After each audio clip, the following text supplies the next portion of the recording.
In today's video, I'm going to teach you how to use text formatting. By the end, you'll know exactly how to make text stand out as bold, italic, or crossed out with strike-through, using simple characters you type right from your keyboard. Here's the big idea. Each style is created by placing a matching pair of special symbols directly around the word or phrase you want to format. No extra spaces, no gaps, just the symbol, the text, and the same symbol again. If everything is paired correctly, your text will render with the style you expect. Let's start with bold. To make text bold, wrap it in asterisks. Type an asterisk, then your text, then another asterisk. For example, writing bold will display that word in bold. If you want an entire phrase in bold, place the asterisk before the first letter of the phrase and another asterisk after the last letter. Keep the symbol snug against the text. Placing a space between the asterisk and the first or last character can break the formatting.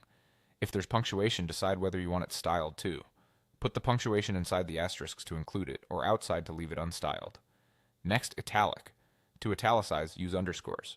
Type an underscore, your text, then another underscore. For instance, italic will appear in italic. This works the same way for short words or longer phrases. Wrap the entire selection and keep the underscores tight against the characters. If you notice the italic effect isn't appearing, double check that you used an underscore character and that you have both the opening and closing symbol. Removing either underscore will remove the style. Finally, strike through.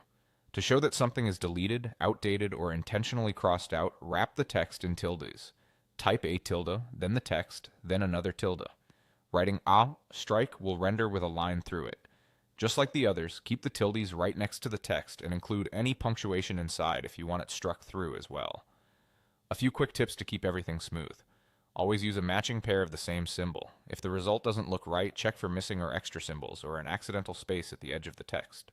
To remove formatting, simply delete the symbols. You'll be left with clean, plain text. And if your editor has a preview option, glance at it to confirm your formatting before you share. That's it. Bold with asterisks, italic with underscores, and strike through with tildes. With these three basics, you can highlight key points, add emphasis, and communicate more clearly.